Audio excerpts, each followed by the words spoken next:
Hello, everyone. Happy Wednesday. Welcome to another weekly TCM stream. Good evening, good morning, good afternoon, wherever you are tuning in from. It looks like we have Chameleon here with the first comment of the day. So congrats, you were first, Cam, on that one. How's everyone doing today? We have a pretty exciting stream planned. At least in my opinion, we have a very fun guest that I'll introduce in a moment. Yeah, February's been pretty cool in terms of the guests. So we had Matt Brown on last week, which was a great stream, honestly, with Andrew Bellini and Matt Brown talking about all things IoT. But we are not talking about IoT this week. We are talking about something way more exciting, in my opinion, my biased opinion, which is blue team, SOC stuff, DFIR. I know we get a lot of comments especially when I stream around questions around how to become a SOC analyst, how to get into DFIR, stuff like that. So I'm very excited to have one of my favorite cybersecurity content creators on today, someone I've learned a lot from over the year, and have probably watched almost every video out there that he has, and is sort of the go-to person for any SOC analyst or DFIR resources that we get a lot of questions about as well. And that is MyDFIR. Let me pull you in. Welcome. Hello. How are you guys? Wow, that was a nice introduction. I think now I have to treat you to Timmy's or Beavertail. It's your choice. That's great. Very, very proud Canadian stream today. Yeah, absolutely. Well, thank you guys so much for having me, and it's honestly a pleasure being here. I guess should we just jump into introductions or? Yeah, I was gonna say I tried my best to introduce you, but please let us know if you can your sort of backstory, who you are for the people that aren't aware, and even if you want to touch on sort of your journey into getting into cybersecurity as well. Yeah, absolutely. I'm sorry, I see the comment routine. Yeah, I will definitely do that too. But essentially, for those that don't know who I am, my name is Steven. I go by MyDFIR here on YouTube or the interwebs. I've been in cybersecurity for almost 9 years now. April is going to be my ninth year. And my focus within cybersecurity is the security operations domain. So, yeah, I'm just extremely happy to be here. And I did want to talk about the journey getting in, right? Because you did mention what was my journey into cybersecurity. Now, for those that are listening, to be honest, it is not super clear cut. Growing up, I didn't really know what I wanted to do, and till this day, I still don't know what I want to do. But I have a bit of an idea here. But yeah, I mean, my whole personality was just go with the flow, do whatever life gives you, and take it. It wasn't until I saw my brother in high school when I was in middle school, so about like grade 7, grade 8. I saw him start fixing computers for $50 a pop. I was like, "What? That's possible?" So that really inspired me into getting into IT. And long story short, I followed his footsteps. I went into college, and I specialized in computer networking. Met a lot of close friends there that I'm still friends with till this day. And after graduating, I landed my first role in help desk and stayed there for about a year. And when I was done that, like after a year, I thought to myself that, hey, I want something more. I don't know what more is, but I wanted something more. And luckily, my friend at the time, who I met in college, was working at a SOC, at a security operations center. So I asked him, hey, do you like what you do? And he's like, yeah, I love it. So I then asked him, hey, could you refer me? Is it possible? And he did refer me. And thankfully, now for those that don't know, if you get referred, it doesn't automatically mean that you get a job, right? It just means that you get to skip the line. That's right. Yeah, you get to skip the line, but you still got to show up and do the interview and show your worth. Now, the reason why I'm saying this is because I don't want you guys to follow what I did, which is incredibly embarrassing now that I think about it. It's the day of the interview. I literally I literally searched up cybersecurity questions and answers on Reddit, and I tried to memorize as much as I possibly can. Can you imagine how difficult it is to memorize ports? It's like memorizing a phone number. How many of you guys memorize a phone number? Probably not a lot. If you do, hey, by all means, that's incredible memory. But yeah, during the interview, terrible experience. It was super embarrassing, but I somehow got the job, and here I am today. That is my journey. I love it. That's awesome. I love the sort of dramatic way you introduce that. And honestly, a lot of similarities to my sort of experience as well. Like I started out not knowing what I wanted to do. I wasn't in the 7th grade, so you got started much earlier, or the interest sort of peaked for you much earlier than I did. But yes, I started in help desk 2 myself and got really lucky, got referred to sort of in the same way, a security analyst, SOC analyst kind of position. And I did the exact same thing. I Googled the top security analyst questions or whatever, and I found a few blogs, few Reddit resources as well. And I tried to memorize them. And fortunately, I didn't have to memorize the ports, or I didn't get asked on like port related questions, but like some of the questions that I saw actually came up in the interview. So it kind of worked out nicely in my case. Awesome. That's great. Yeah. But that's why I always give that suggestion for people that are like going for their first interview, they're nervous, like just look up questions. Like the chances are you might be asked some of those that you come across. Yeah. And just to quickly add on to that, nowadays we have the power of AI, right? I do this because people are scared of it, but it can be your friend, promise. You can really generate some mock interviews with that, and AI will go out and do its thing, and it's a lot better than what I did, right? Don't memorize answers, please. And it's a lot better than talking to a wall as well, right? You actually feel like you're talking to someone if you do a mock interview with AI. Yeah, 100%. And I know a story that Heath brings up too sometimes is don't pretend that you know something that you don't, right? Just be honest, because they will grill you on that if they can catch that you're like sort of making things up as you go during an interview. So another thing to keep in mind. Yeah. But like, yeah, AI can be useful for like security plus questions, for example. It can give you a nice list, and I wouldn't always trust the answer that it gives, like the correct answer, but it can definitely prompt you with questions for sure. Absolutely. Yes. Let's see if we have any pinned questions here. Actually, before we do that, another question I was going to ask based on your sort of journey is what would you go back and change if you had to, or are you happy with the way everything sort of worked out in the end? Or if you could go back, would you change anything? Yeah, so I am quite happy how things panned out. It really built that character development. But if I were to go back and do things differently, I would follow a more structured approach, right? I would, now knowing the things that I know now, I would start with the fundamentals. Learn your IT, learn your networking, your cybersecurity, the generic advice that every content creator gives you. But I would also realize that, hey, this domain, which is the SOC, Security Operations Center, this domain is what interests me the most. So what that means is that I need to start putting a lot of time into learning the skills to become a SOC analyst, right? What are the skills that are needed, right? So maybe get some exposure to a SIEM, get exposure to an EDR, maybe name your acronym, get exposure to that, right? And spend a lot of time with practical experiences there. When it comes to certifications, I mean, this is a very, very popular question, but it's the necessary evil, right? It's the security plus, and just do that and call it a day, but then work on the practical skills and build your portfolio to complement that. What I see a lot of people do here is, they get a certificate and they hope for the best, knocking on doors, but nobody's answering. And we got to do a bit more nowadays, unfortunately, but yeah, 100%. That's what I would do. Yeah, I agree. I think there are certain boxes you might need to check to sort of land yourself in an interview, but also you need to carry on the practical experience, the actual, things you'll be doing on the job, right? To sort of have that as well. Yeah. We have a question from Chameleon. I think this is directed to you about wanting to collab with, at least 3 creators this year. Do you know who you're going to collab with, or do you have any ideas besides TCM, of course? Honestly, I'm open just to collaborate with anybody within the cybersecurity space first, and then branch out to like random ones. Doesn't matter. The main reason for this is to also help me build my character development as well.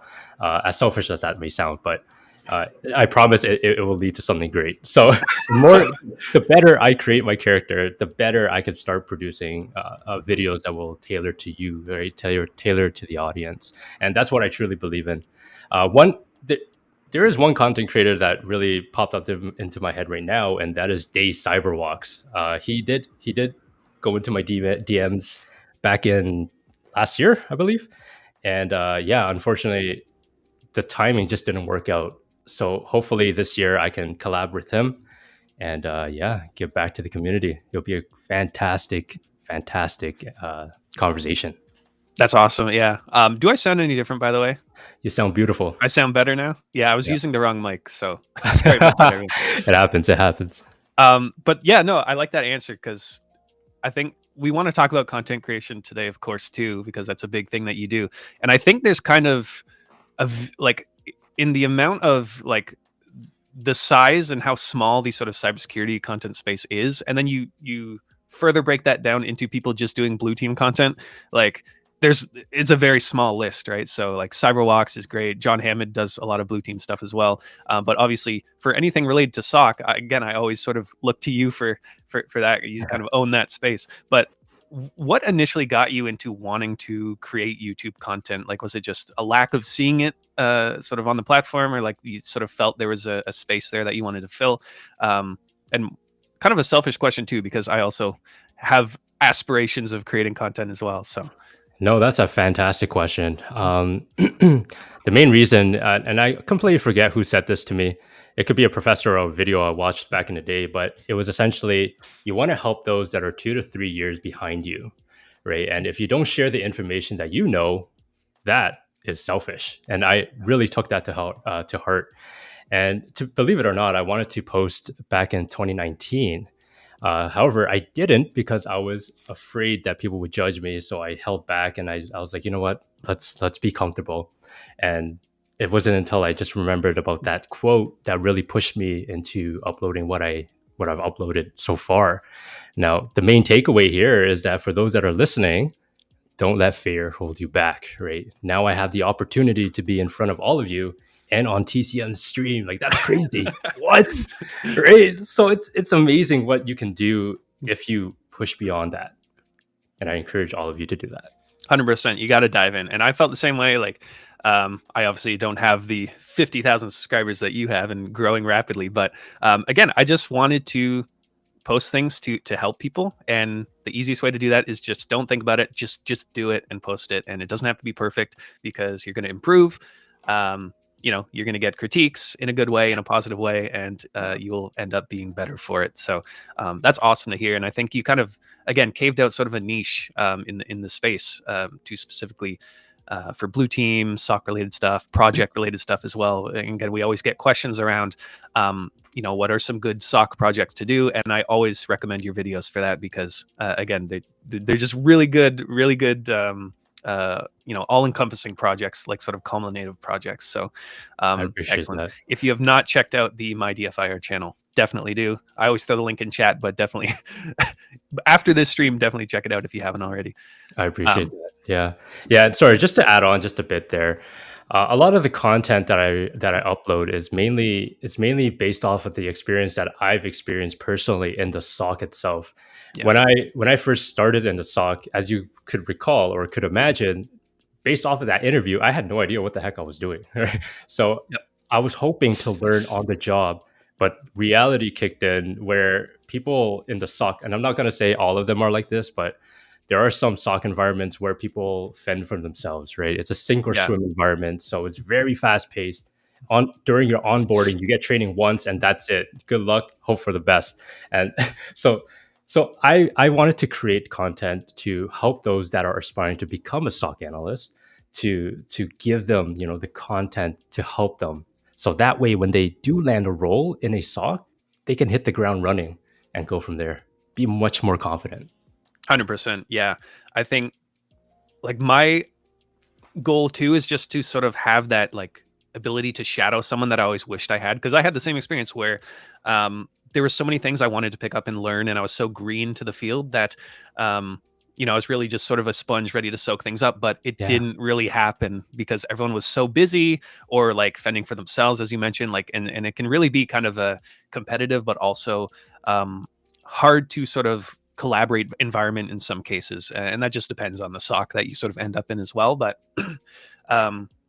Part of it again is just time management because everyone's always so busy, at least in my experience. Oh And my goodness. also a lot of it is this sort of idea of tacit knowledge, right? And it's things that it's hard to sort of write down or showcase because it's sort of just innate kind of thing where it's just like, why did you run this script or why did you look into this? Well, it's just that's the way I felt, right? It's just sort of Yeah, experience wise. That's why I decided to do that. And so it's hard to sort of pass that on to someone just coming in. And so I definitely think maybe we'll talk about that later too, is sort of some of these gaps that we find in the field that I think should be addressed. for Definitely. sure.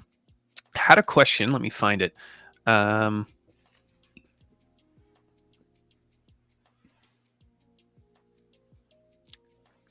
okay, I can't find the original, but this is another question around. Would you say there's more job opportunities in blue team and red team? Which I think obviously the answer is most likely, most commonly the case, yes. The other question that I saw that I'm trying to find is, do you think it's a good idea to sort of, if someone has aspirations to be on the red team and do penetration testing, should they start out in SOC? Because that's another question we get pretty commonly. Do you think it's a good idea to start out sort of on the blue side, being a SOC analyst Mhm. and then bridging that gap later? Or if someone wants to get, switch out the other way from doing penetration testing and working on blue team stuff Yeah. or digital forensic stuff, should they start out sort of on the red side as well? I always think it's a good idea to get your sort of both sides of the coin, but I'm curious on your perspective too. Yeah, absolutely. I guess it really depends on my recommendation is get what you can in the Yeah. stock market, but it won't hurt you if you start red team or blue team. The best analysts that I've worked with are those that understand the attacker mindset as well as the defensive side of things as Yeah. well, right? Because when you're in the defense, you want to start detecting potential attacks and methods, or what we call TTPs, right? Tactics, techniques, and procedures. Yeah. And with that attacker mindset, that's what you start building. And I've met some red teamers who are lacking in the blue team side of things, and they start running a bunch of scripts or automated tools you find on GitHub and hope for the best, right? But that kind of I guess it's a different conversation later Yeah. on. But yeah, at the end of the day, it doesn't matter which one you go for. Just try to get what interests you and get what you can, right? If blue team is what you want to get into, then starting red, perfectly fine. You'll just develop that attacker mentality and vice versa. 100%. Absolutely agree. I always say, like, you don't have to get all these stepping stones. If you want to work in penetration testing, just go for it. If that's what you enjoy more, because that's what's going to keep you in the sort of career. Like, you're not going to burn out as easily if you're doing, rather than if you're doing something you don't enjoy. And so, and at the same time, or the same side of that, you can also later on sort of get both sides or both perspectives as well of blue and red, because again, I really find that it helps you fill in some of those gaps. Like, even just studying for like the PNPT or like the OSCP really taught me a lot around things like processes and different network related events, because I was actually simulating these attacks technically from the red side. And so Yeah, yeah. some of that I was able to sort of bring over to doing more SOC oriented work, and really help me from, I guess, a threat intelligence perspective, understand how attacks actually look like in the wild. Yeah, it's a great idea. We have a nice shout out here from Andrew. MyDFIR is the goat. Absolutely agree. And it's awesome to see sort of this bridge here where using his videos and moving on to TCM as well and try hack me. I think really that's the best way to go around it. Like, there's so many different platforms and people out there that are creating content. And I think really widening your perspective and being able to make those connections is great. Which was another question I had for you. Like, I know you do a lot of cyber range kind of stuff on your channel as well. Like, you go through investigations, you do like different try hack me rooms or let's defend or blue team labs, that kind of thing. What would you suggest for someone just getting started on those platforms or wants to get their hands on some realistic kind of investigations? Is there a particular path or like a platform out there that you would suggest, or Mhm. yeah? Yeah. So first and foremost, great question. One of the platforms that I would recommend people do is taking a look at Try Hack Me. Just for this, the reason being is because they've been out for so long, and they kind of provide you with the questions and the scenarios that are quite easy to go with, especially if you get stuck, right? Yeah. So, and also it really depends on what you want to learn and stuff like that. So for what I generally recommend people to get into is try to tackle the labs that provide you like email phishing, right? Because that's one of the most common ones that you'll Yep. constantly see in every stock environment is phishing. The next is probably some kind of malware. Learn how to investigate malware. I'm not talking about reverse engineering it, but I'm talking about like what kind of telemetry would be generated if a malware were to be executed. Yep. Secondly, it would be endpoint telemetry and or network telemetry, right? This is incredibly important because we need to understand, like as a SOC analyst, your job is to literally triage, detect, and monitor and all that good stuff. So you must understand how like what the telemetry is telling you, right? And if you Yep. don't understand it, it's very hard to do your investigation because because you're looking at it, you're like, what is this event code? Right? So Yeah. Yeah. it's just tough. So yeah, I would, in terms of platforms, try Hack Me and just go for the labs that they sometimes have a SOC path. I know Try Hack Me Yep. has a SOC path, so you can go for that and follow the steps there. You should be in good hands. For sure, yeah. And really, TriAcme does a great job of giving you the sort of information around the tools that you're going to use. Like, and again, I never focus too much on specific tools, but TriHackMe does a good job of listing out a bunch of different tools and getting practical with them, and then helping you understand the underlying like event source or telemetry around that. And I think you made a good point there about understanding like the event ID or the event codes and stuff like that. I think understanding the actual source or the artifact that you're investigating, whether it be like Windows event logs or sysmon logs, like actually understanding and interpreting what it's trying to tell you is going to give you a lot more knowledge to go off of rather than just like, oh, I can just run a specific tool and it'll tell me what it's doing. Like it'll Yeah. help you understand the source of the event itself and help you no matter what tool you're using, kind of thing. Yeah, and just to add on to that, it's what a lot of beginners are missing is the objective, right? It's why am I using a certain tool? What am I trying to do, right? Whereas nowadays it's like, hey, I get this tool, let's run it and let's go with whatever is pulling that data out. And I see this a lot in forensics too. And don't get me wrong, I'm very guilty of it as well. Where sometimes I just I just use a tool to parse everything. That's terrible. Don't do that, by the way. So Yep. what you want to do is like have an objective in mind. It's like, what am I trying to achieve?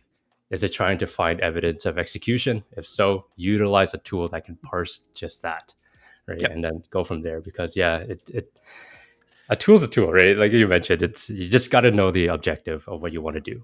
100%. And like something I've really been harping on recently, as I'm sort of, we were talking about it earlier, I'm going through Chris Sanders' investigative methodology course, and it really just has shifted my mindset into, um, the cognitive way of thinking about how we perform investigations.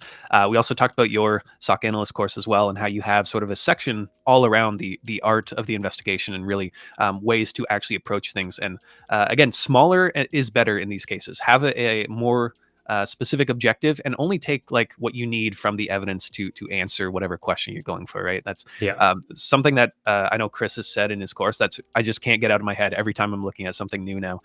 It's just like the perfect way to materialize that was previously sort of a subconscious thing that I was doing. So it's nice to have a way to describe that.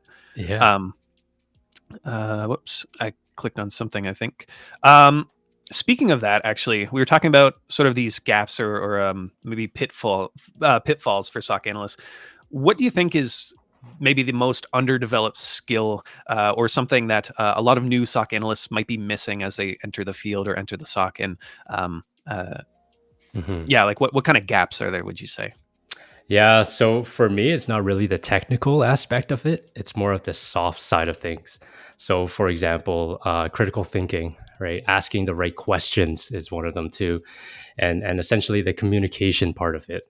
So, for me personally, and I'm guilty of this. Again, all of the content I create is through my experience, right? And a lot of the junior analysts, whenever an alert gets generated by a particular tool, name your tool, they always see that as the truth, or at least majority of the times they see that as the truth, and then they go out, run their playbook, and at the end, if it's malicious, they do their thing, they follow process.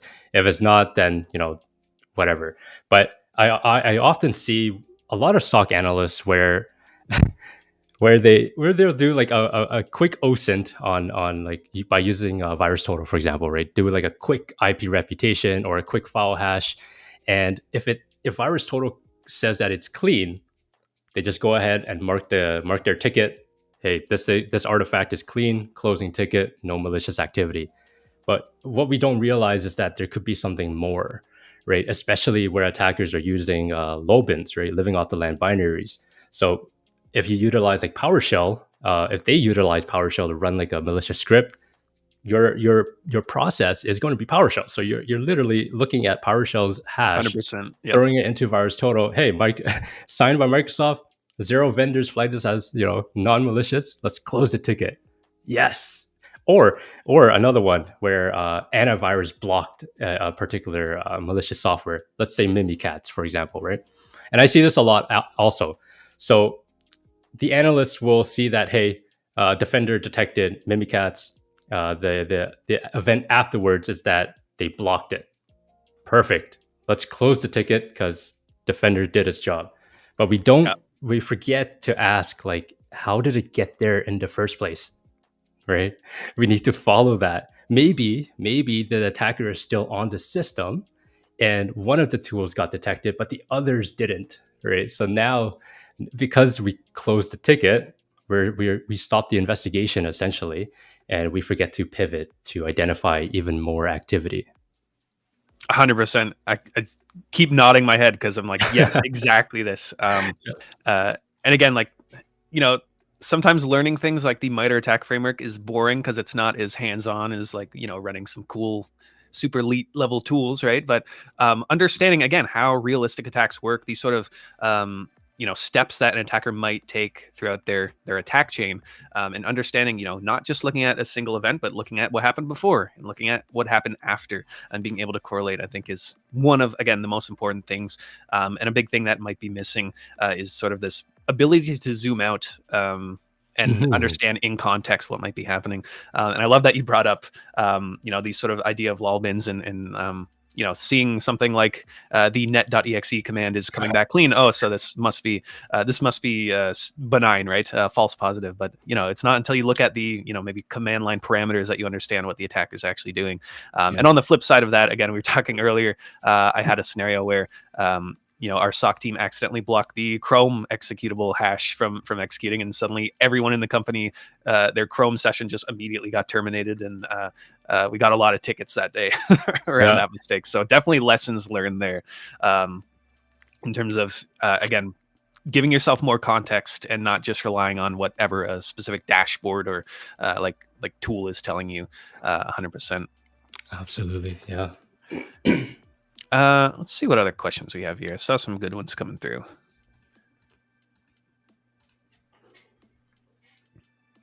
Here's a good one. As we were sort of talking about tools, how similar are different SIEM products out there? And if I learn Splunk, does that make it easier to use other tools? And I think definitely, in my opinion. And again, we talked earlier how, a tool is just a tool. There's a lot of different SIEM solutions out there. And they might have different search syntax, right? Like SPL or KQL or whatever. But at the end of the day, as long as you understand the evidence sources that you're investigating, and being able to, again, put things into context, I think a SIEM at the end of the day is just going to be a SIEM. But what are your thoughts? Yeah, absolutely agreed. When it comes to the different SIEM products, again, like it's like just like what you mentioned, it's going to be different syntaxes. The wording is going to be different. But at the end of the day, it goes back to the objective, right? What are you trying to find? And hopefully that particular SIEM is ingesting the right data sources as well, right? But that's a different discussion. But at the end of the day, like it's okay, Splunk or Azure Sentinel or QRadar, name your SIEM, they will act the same. It's just a different way of querying things, right? It's a different way of gathering information. Just as long as you know what you want to do and what you're trying to achieve, you'll be okay. Yep, 100%. And kind of thinking back to when we were talking about different platforms or tools out there to learn the practical skills. You have the 30-day MyDFIR challenge that you put together, I think back in September, right? So a few months back. And you're planning on a second iteration of that with Yes. an entirely different challenge. So can you tell us, because I'm sure a lot of people aren't aware that you sort of host this 30-day challenge, and it's really, really cool free content. And I would love for you to just sort of give a pitch on that, because it was Yeah. awesome to see back in September. Yeah, thank you. I appreciate that. So for those that don't know, I did a 30-day MyDFIR SOC analyst challenge. And essentially you get to spend 30 days with me. But it's actually just 30 videos. So depending if how long you can go through those, it'll take that many days. But essentially, we get to go through together, spinning up your own mini stock environment. And we get to use Elastic Search. So we get to spin up your own Elastic Search instance, which is going to start ingesting telemetry from virtual machines that we spin up in the cloud together. And this is going to generate some interesting telemetry because it is exposed to the internet. And we all know that the internet is a big, spooky world. So you get a lot of pretty interesting stuff. Afterwards, we do create alerts and dashboards together. And I also walk you through on how to build your own Mythic server. So for those that don't know, Mythic is a command and control platform. And what that will do and what that will teach participants is how to craft up your own, I guess, malware and then attack your own server. So don't do anything stupid. Follow the rules. I trust you all. So I walk you through that, and at the end, we integrate a ticketing system. So now you get a full-fledged environment where if you get an alert from, let's say, Elasticsearch, you create your alerts that gets generated, and then get fed into the ticketing system, and now you as the participant get to act as a SOC analyst and follow whatever processes you have, and then you get that feel of a SOC analyst. I love it. Yeah. Yeah. And we talked about projects earlier too. I think that kind of thing is exactly what sort of separates someone that just maybe knows how to use tools versus someone that can actually correlate between different systems, and sort of getting more hands-on with the security engineering aspect of it as well, which I think will lead more into, more advanced roles later on. And I think a lot of hiring managers like to see that kind of thing, that project-based work, and using different tools together to sort of, send telemetry from one into another, or, automatically generate tickets from one tool, for example. So I think that kind of thing is excellent. And again, I always point people to your channel for this kind of thing, because again, just recently, the other day, you had a video about, different SOC related projects that look really good on a resume. And again, it's using these different tools. It's using automations to sort of create like a mini SOAR environment, which is awesome. So again, I think that's sort of the next step for people, is once you understand, again, that sort of fundamental, knowledge on how to use telemetry or how to perform investigations, is how can you then sort of correlate between different tools, and how can you sort of build that up in a SOC? Absolutely. And you did mention the next iteration, and I am in the process of building another one, but the only thing I'll give out right now is that it's going to be focused in the cloud. So specifically with Microsoft. That's excellent. it. Excellent. I'm excited. Yeah. Awesome. That kind of leads into this question here: is it expensive to build a SOC department? And I mean, for an enterprise level, yes, it can be very expensive. You talk about licenses for, thousands or hundreds of thousands of endpoints. Whether it be EDR, SIEM solutions are notoriously very expensive as well to manage. But sort of, I want to frame this question for like a home lab environment. I think your 30-day challenge is proof that it's not really. It doesn't have to be expensive at all, right? You can run a lot of these things locally. You can even spin up, there's some cloud options out there that give you free credits to sort of ease that process as well. So can you speak to that? Like, I know for your challenge, it's very cost effective and very resource efficient as well. Yeah, absolutely. So in terms of the home lab stuff, I would highly recommend, like, it doesn't need to be expensive. There's a lot of cloud environments that do offer free credits, and I highly encourage folks to do that and take advantage of that. You also don't really need a crazy laptop as well. Like, again, the full SOC environment doesn't need to be super full fledged. It's just as long as you can get a SIM up, get some telemetry up and running, maybe even some alerts, and throw in a ticketing system every now and then. And maximum, that's like 3 to 4 VMs, and obviously you can give it with minimum specs, right?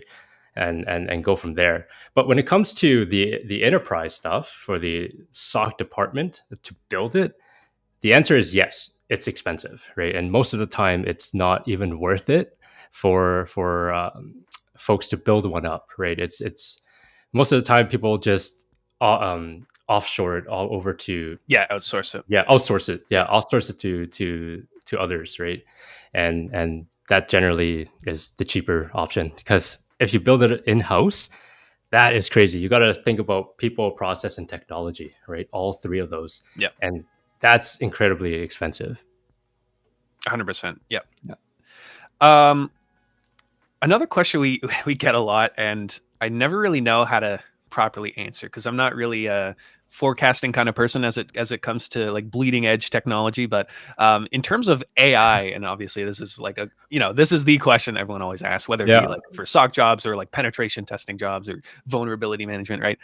Will AI, MyDFIR, tell us now, will AI take over tier 1 SOC jobs? I think it might pose some challenges for, again, those very entry level. Again, if we're talking about analysts that just run, a script or just follow a playbook, I think in some cases it might cause some concern there. But in terms of being able to actually perform investigations and use critical thinking, I don't think we're there yet with AI. I don't know if we'll ever be there. But I'm curious on your take as well. Yes, it will take. No, I'm just kidding. It won't. It won't. So you heard it here first. I'll explain. It depends on what tier 1 you're referring to. Yeah. And I'll explain that too.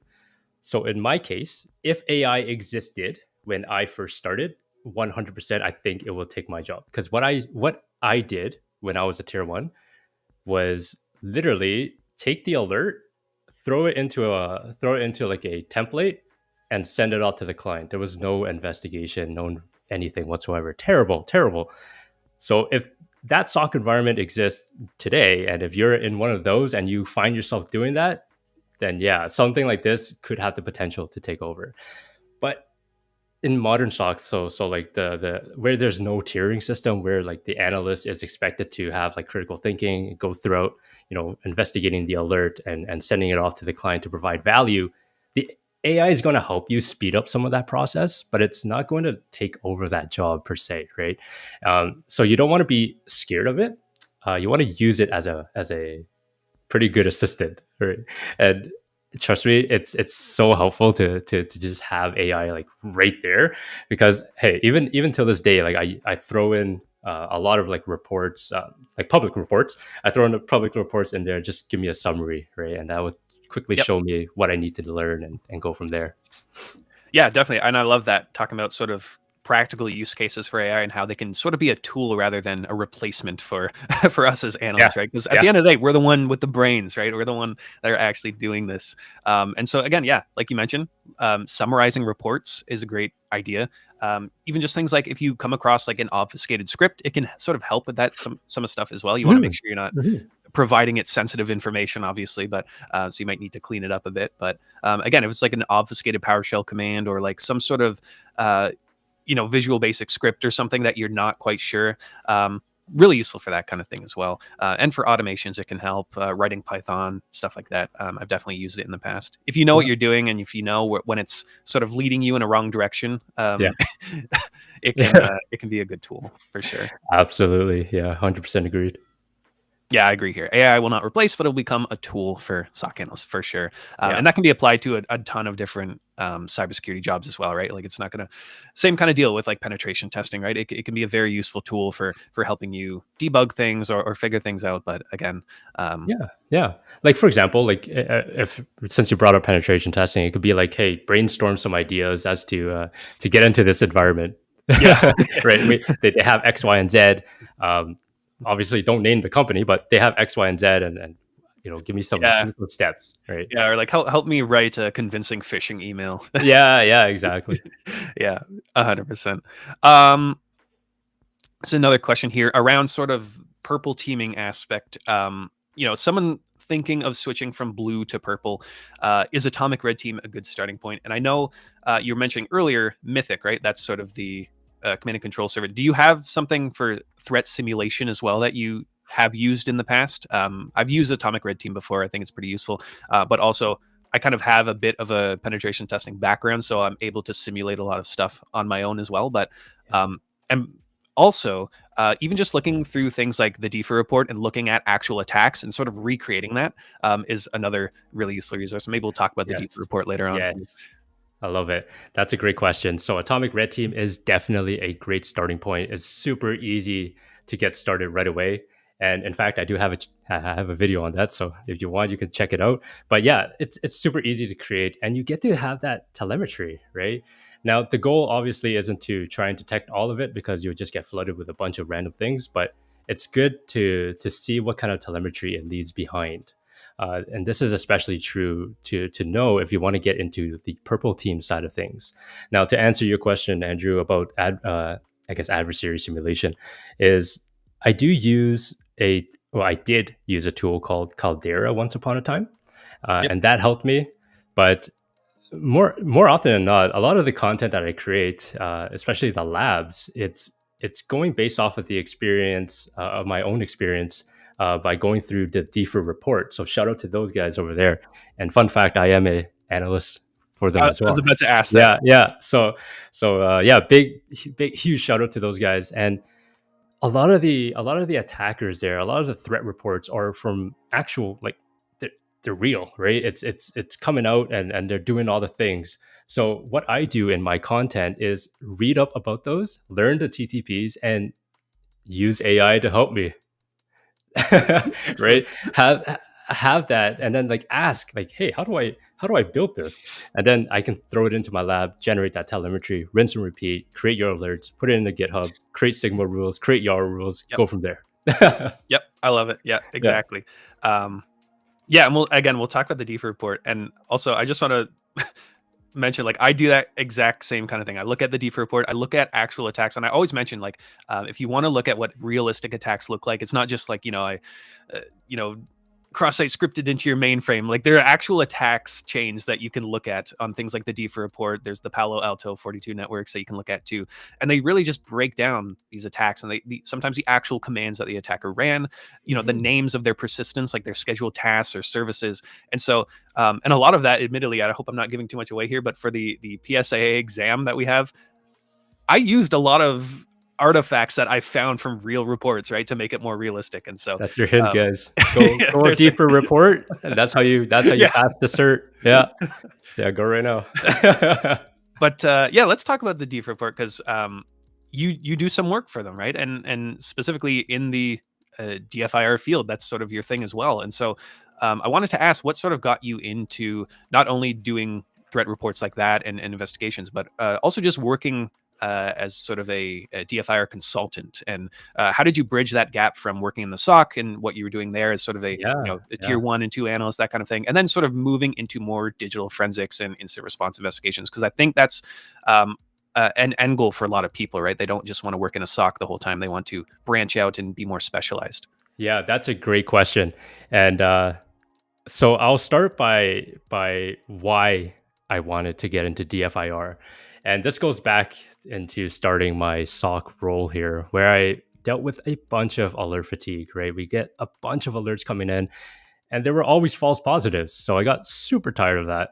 But thankfully, eventually, I got promoted into a SOC engineer in another company.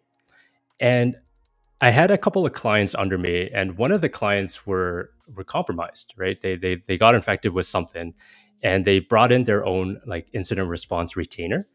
And me as the SOC engineer, I felt incredibly useless, right? Like I had no idea how to help them.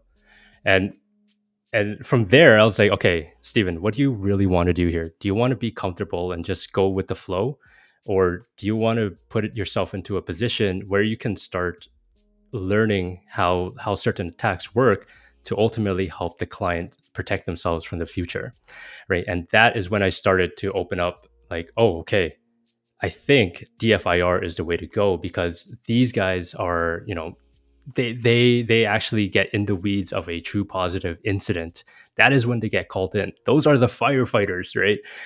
So that's what I wanted to do, and I got in from there. Now I did a lot of different training. I went into like cyber defenders. I did a lot of the practical training kind of stuff, and just to learn what kind of tools exist. Because because the reality of things when I became a DFIR consultant is that I got placed into a client's environment, and they didn't have a SIEM or an EDR. So I quickly found out, like, how the heck do I start pulling telemetry? Because as a SOC analyst, I had access to everything. It's all there. Yeah. It's all there. Like the SIEM, the EDR, it's all feeding there. I'm like, okay, I know how to investigate. Let's go and do this. But I land in there. It's like, yeah, we don't have anything. We don't have log retention. We don't have a SIEM. We don't have an EDR. But I know that this host is infected. It's like, oh, okay. So yeah, understanding what kind of tools exist and obviously keeping in mind the objective of what you want to do, it comes a long way. But yeah, for that. As for the DFIR report, it's quite interesting actually. Like when I wanted to get into DFIR, I looked up to them like, oh man, every report, subscription, like newsletter, everything, I was there. And one day they sent out an email saying like, hey, we're doing a recruitment. And I was like, oh, this is my time to shine. Let's do it. So they gave the people who signed up a bunch of like artifacts and stuff like that, a lot of disk images, a lot of memory dumps, a lot of network PCAPs, and they just said, hey, go for it, right? This is your time to shine. And long story short, thankfully, I provided a decent enough report, I guess, and that's how I got into DFIR report. That's awesome. Yeah. And again, I'll mention again, if you haven't checked out the DFIR report, it is like my favorite go-to place as well for again, researching attacks. They do a lot of, again, reports on what they found, their findings, retracing attack chains, and also listing out things like their TTPs or indicators of compromise as well. So it can be a great threat intelligence resource as well. Yeah.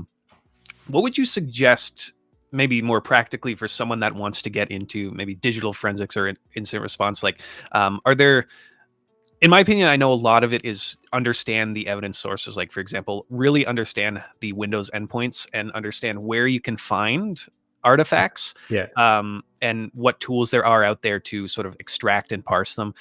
Because a lot of it is the sort of trick that I find with digital forensics, especially in Windows environments, is it's not intended to be forensics for people like us to analyze, right? It's just more so backwards compatibility things that consumer first. And so like, you know, you might have a really good evidence source that just goes away in the next update, right? Because Windows decided they don't want this sort of feature anymore. Because again, its purpose is not to help us. It's just something that we can use to help, you know, identify execution artifacts, for example. Like, so are there any maybe paths or tools for someone that wants to get more into forensics or even just understanding incident response and how to maybe lead investigations as well?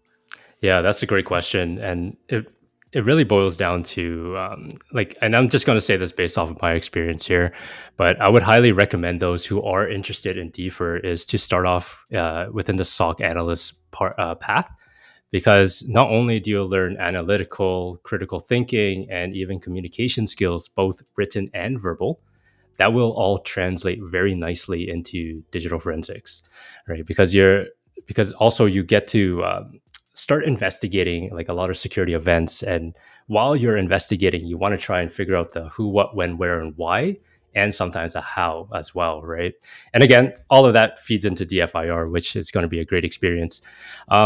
Another thing that I would recommend too is not really a path, but it's just the practical stuff, right? So you have resources like Cyber Defenders, because I always mention them because I personally use them to help me bridge that gap.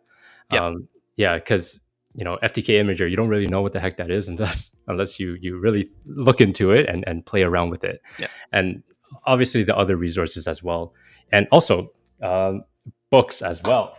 So bringing up books. Yeah. So I'm bringing up books. First and foremost, I'm not sponsored by them, but Blue Team Handbook, very, very good. Yep. I do have only 4 books, so it won't take too long. This one here is the Incident Response in Computer Forensics. It is 3rd edition. It's quite old, but hey, this helped me. Like I don't read, to be honest with you. I hate reading, but this, I actually read the entire thing. Look at this. It's a textbook. Yeah. I don't even read my textbooks in college. Yeah, that's a thick one. And then this one here, Applied Incident Response. Again, really great one. And finally, the Investigating Windows System by Harlan Carvey, who is who's working at Huntress right now. So cool. Yeah. I know who that is. Nice. Yeah. And those books, honestly, they helped me so much. Again, I don't read, but it's just the why, right? Yep. If you recall, like, I didn't want to feel useless anymore when a client got compromised. So I try my best to keep up to date and go from there. 100%. Yeah. And it's nice to we get a lot of questions around books as well. And it's not my preferred learning method, but again, the Blue Team Handbook, I really learned a lot from that as well. And yeah, some of those books you mentioned, absolutely, I 100% agree. Great way to sort of get into, I guess you could say, more advanced SOC investigations and sort of bridging that gap into DFIR as well. Yeah. Because in my head, I kind of separate the two. But so we have some other questions here that I was going to ask, specifically around the Sherlocks. So the Hack the Box Sherlocks. What do you guys think? Are they a good learning tool for new blue teamers? I think so. I've done a few of them, or at least I've done one of them on stream before. And they have some good realistic, scenarios. And I think it's, again, a lot like sort of Try Hack Me or Cyber Defenders, the Blue Team Labs Online, stuff like that. Again, I don't think you can really go wrong with any of these platforms. I think the more experience and the more exposure you can get is good. I don't think there's any bad platform out there. I really like Hack the Box Sherlocks. Have you done any? Yeah, I have actually. I've posted some on my channel too, and I highly agree. Like a lot of these resources, you can't go wrong with them. Yeah. But the way I see it as well is it really depends on your experience too, right? So if you're just starting out, I feel like Sherlock's is a bit tough, especially like for example, I did a Sysmon one. And if you're just starting out, you might be like, what the heck's a Sysmon? And how do I start interpreting these logs, right? So when you're just starting out and you're very new, very green, like Try Hack Me is really good with guided labs, and start from there. Once you're more confident, you can then branch out to Hack the Box, to Cyber Defenders, to all those other ones where the questions are more like, they expect you to have some kind of experience. Yeah. But yeah, Sherlock's super great path there. Awesome. Yeah. And again, I really like the Try Hack Me stuff for that reason, because it introduces you to the tool before you're sort of tested on it. And so it's more of like a packaged kind of thing, which is nice in a lot of cases. Another question we get usually is around different languages that are useful as a SOC analyst, or again, a blue teamer in general. And these listed here are the ones I always recommend, right? So Python, being able to automate some things or do things with Python that you might not be able to otherwise do with other languages, or just use a number of tools, right? Like Volatility, for example, is a Python-based tool. There's a lot of Python-based tools out there, and then Bash, obviously, being really good with the sort of Linux terminal and how to navigate and where stuff is stored, that kind of thing. And of course, my weakness is PowerShell, but again, very important. A lot of tools that you're going to be running use PowerShell or scripts, right? And just having that knowledge as well. But what are your thoughts on maybe, I guess, if we want to frame the top 3 tools that you think are useful, or the languages, sorry. Yeah, nailed it right here. Python, Bash, PowerShell. Like there's a lot of other tools, but again, it kind of boils down to that objective, same thing, right? What are you trying to achieve, and choose the language that you want, that you're most comfortable with. For me, I can't code. Like none of these, I'm terrible at it, but that's where we use AI. Right. So we got to use AI to help us, right? And I've built a lot of different PowerShell scripts that helps me in incident response scenarios, right? For those companies where they don't have a SIEM, don't have an ADR, just have like a Windows environment.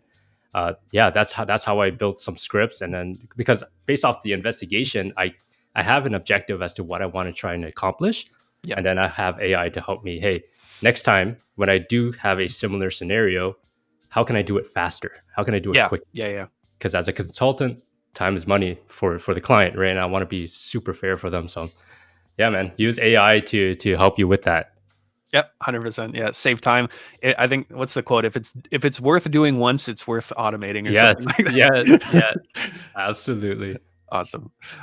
We've had a couple questions around sort of malware analysis. So we have this one here, like, what do you guys think? How hard is it to be good at reverse engineering? But also more specifically, like from Andrew Bellini, how important do you think reverse engineering is for DFIR? And so if you're doing consultant work, if you're again, you're pulling out artifacts, for example, you're like pulling out an image from a memory dump, for example, or an executable.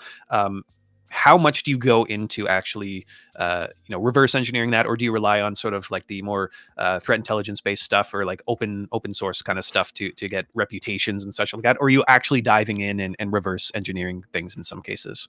Great question. And the answer to that is the best consultant answer is it depends. Yeah. But it really depends. Like for a small team, reverse engineering, very tough. Like Yeah. you rarely have any time to do that. But in contrast to like if you have a bigger team, you might have a dedicated individual that is there to help you with that reverse engineering. You might have a Yeah. dedicated individual for cyber threat intelligence, right? But if you're a small shop and you have like 2 or 3 people on your team, yeah, that is tough. And from there, we kind of use, and personally, I use just the open source stuff Yep. to quickly pick out the additional IOCs or indicators of compromise that could be living in that particular binary, right? But if we do have a bigger team, then yeah, hopefully they have like a dedicated reverse engineer, because yeah, let's be honest, right? A lot of malware nowadays, it's hard to see what they really do unless you actually provide like or perform advanced static or dynamic analysis. Right. Yeah. And to your point as well, like time is money, right? So if you're doing this from the consultant side, what is the sort of value aspect of Exactly. actually Yeah. digging in and spending all that time reverse engineering something, only for it to be, something maybe not specifically targeted to the organization, or, not something that really helps too much in the grand scheme of things, versus maybe in a larger SOC where they just have someone sort of on retainer or on call to do that kind of thing. And it's, the SOC is a cost center anyway, so might as well like have someone Yeah. to do that Yeah. kind of thing. I just thought about like a worst case scenario where if you don't do a reverse engineer, you might miss something, and with that missing piece of information, you might have like not scoped out Yep. your compromise properly. So once everything's said and done, you recover all that, you think it's good, but you miss one thing. It's like, hey, I'm back in. Yep. And then you're just playing whack-a-mole, trying to Yeah, trying to I'm find. back. Yeah, 100%. Yeah, it's a tough job. Yeah, It is. definitely. It is definitely. Yeah. Had some other questions here. I know we're sort of getting to the top of the hour. I don't know how much time you have today, but if we don't get anything, we'll have to have you on next time as well, or Yeah. another time. But I Absolutely. wanted to ask about like your sort of 2025 plans, and what that maybe looks like from a content creator perspective. Yeah. And if there's anything like personal or professionally that you're like working towards for the year, that kind of thing. Absolutely. So for the 2025 YouTube content creation, this is more labs, definitely more lab walkthroughs, more projects, and I'm also in the process of building a second channel for more personalized stuff.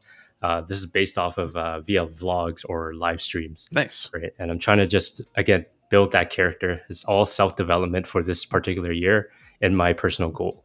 When it comes to professional, it's mainly focusing on getting those people that want to get into cybersecurity. I want to really help them, at least 15 people, get into cybersecurity. Additionally, collaborate with content creators like Day Cyberwalks. I saw Simply Cyber in there. So yeah, those individuals, very, very awesome people. What else here? Oh, second course that I'm in the process of brainstorming. And this is the DFIR course. So all of the Nice. stuff that I learned throughout my years in DFIR, I'm gonna throw it all into this course. That way, if I get hit by a bus tomorrow, it's all out there. Or how my manager likes to say, if I win the lottery, it's all out there. Yeah, that's Right? a better way to So, more positive. yeah, exactly. So I just want to make sure to brain dump everything. That way, those who want to advance their career can have a place to learn.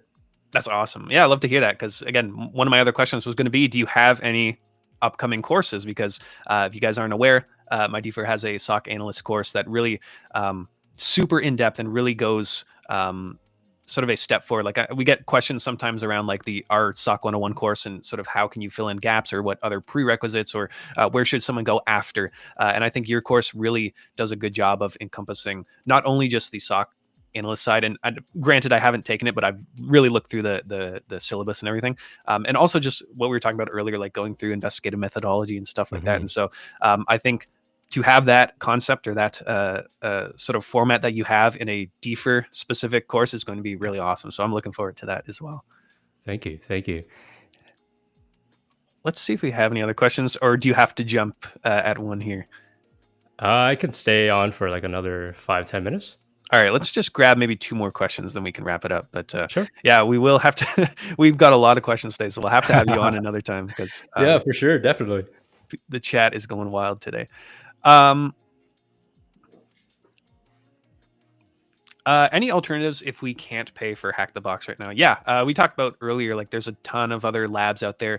There's a lot of free stuff like the Try Hack Me stuff. Most of their like SOC level 1 and 2 pass are free, aside from maybe some of the challenges and some of the specific learning modules that are sort of subscription based, but a lot of their stuff is free. All of these sort of blue team oriented labs I do on stream are the free ones, just so people can follow along. And so there's a lot of stuff out there that I always say was not around when I was getting into the field. And I imagine yourself being in the field for 9 years, probably none of this really existed back then in terms of cyber ranges and practical labs like this. Yeah, and you nailed it there. There's a lot of resources that are free, and again, like a lot of both of our contents are following the free labs. That way, the viewers can follow along as well, and they're not blocked by like a paywall. Other than that, like there's also additional projects that you can do to get some of that experience if you wanted to, and yeah, you can't go wrong with any of the free resources that are out there. 100%. Yeah. All right, let's wrap it up with one more question. I'm going to try to find a good one to not disappoint the audience. But we have a lot of pinned questions here.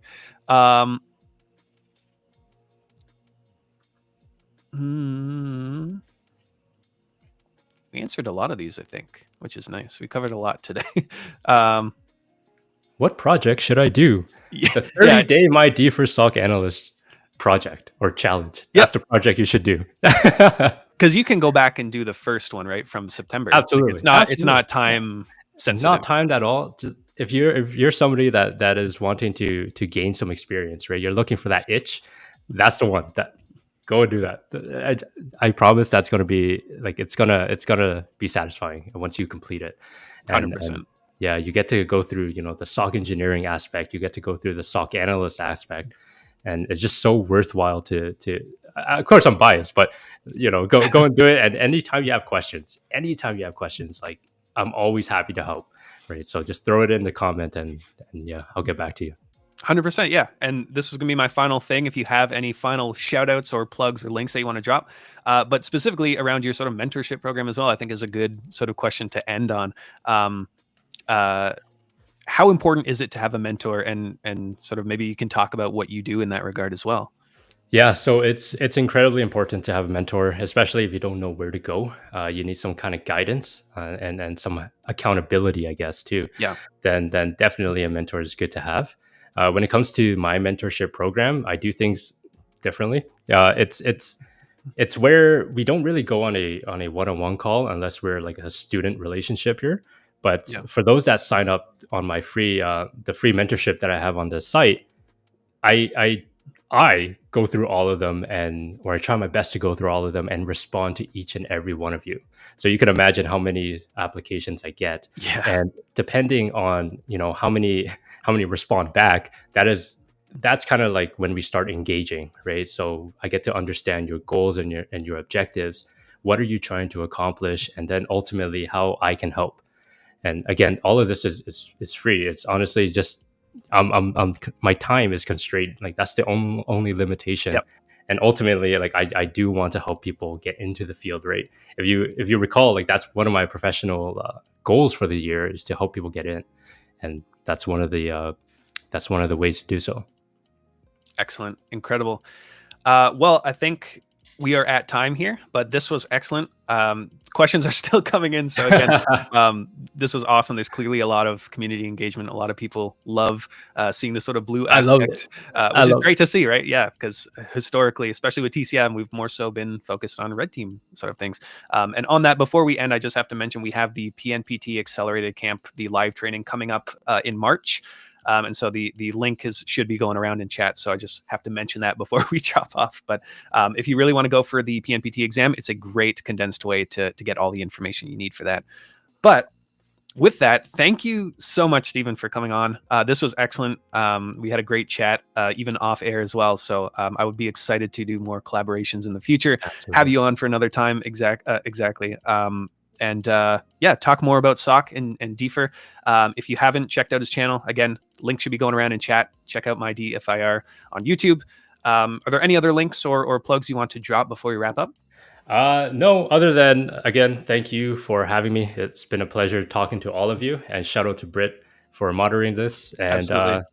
go take a look at the DFIR report to pass the PSAA. Trust me, it's you'll find all the answers there. Go, go, go. Yeah, technically we've collaborated on the exam then, because you do a lot of the reports there. So Exactly. Yeah. that's awesome. Well, again, thank you so much. Yeah, thanks for coming on. Really awesome. And we'll have to see you again in the future. For sure. All right.